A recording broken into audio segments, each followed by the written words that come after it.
All right, let's talk about one of the most maddening situations in dating. You know the one. You're talking to someone, things seem to be going great, and then poof, silence. What on earth does it mean? And more importantly, what are you supposed to do? Well, in this explainer, we're going to break down a specific way to understand and handle this exact scenario. So, yeah, this is the big question, isn't it? The one that can just fill your head with anxiety. Your mind starts racing, you're replaying every last conversation, trying to figure out what went wrong. We're going to cut through all that noise and give you a clear, strategic path forward based on the framework we're exploring today. Okay, first things first. According to the perspective we're looking at, her silence often isn't what you think it is. It's not just her passively pulling away. It's presented as something much more active. It's a test. The framework we're digging into calls this silence deception. The whole idea is that this isn't just radio silence. It's a watching game. She's not just ignoring you. She's actively observing your reaction. How you handle all this uncertainty and pressure? Well, that's the data she's trying to collect.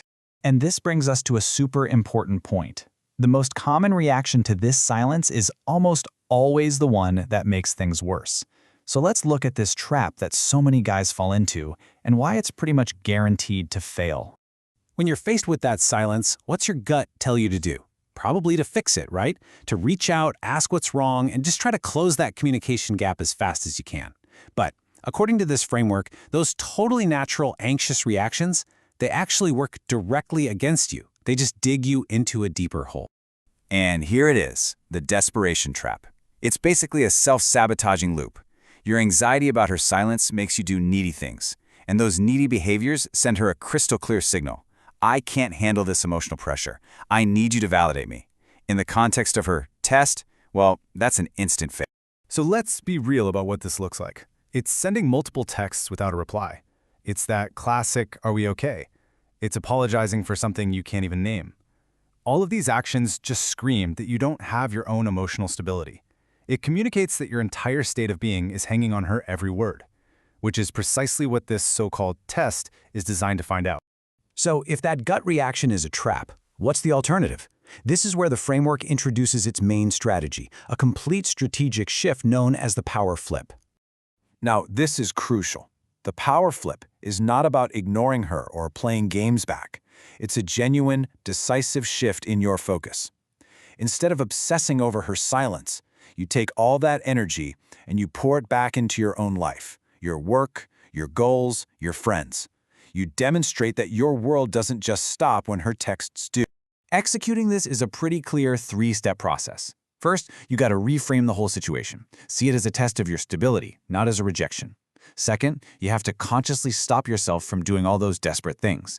And third, this is the most important part, you have to actively thrive. This isn't about pretending you're busy, it's about being genuinely wrapped up in your own awesome, fulfilling life.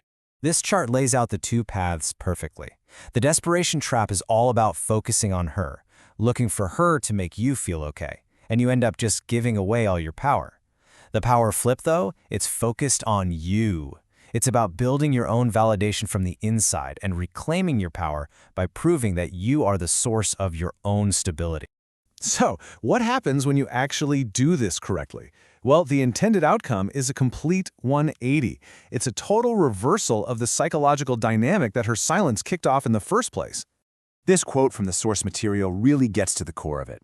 When she started the silence, she held all the cards, all the power of uncertainty. But when you don't react with neediness, when in fact you seem to be doing great, that uncertainty boomerangs right back to her. The dynamic flips. She starts to wonder if her little test is about to cost her a man who is strong, independent, and has a full life. You can almost visualize the dynamic. At first, her perceived power is high, and your anxiety is right up there with it. But after you execute the power flip, your own power, your sense of self-control and stability, it rises to meet hers. The control gets rebalanced, all because you've shown that you are genuinely emotionally independent. So, as we wrap this up, let's just boil this all down to the main message. What's the one thing you should really remember from this framework? And this is absolutely key. The power flip, as it's presented here, isn't a manipulation tactic to win. It's an expression of genuine self-respect. The most attractive quality it's trying to demonstrate is completeness, the idea that you have a fulfilling, compelling life, whether she is a part of it or not. The attraction then just becomes a byproduct of your own strength. And that leaves us with this one last thought-provoking question. Is her silence a test of your strength, or is it a sign that things are over?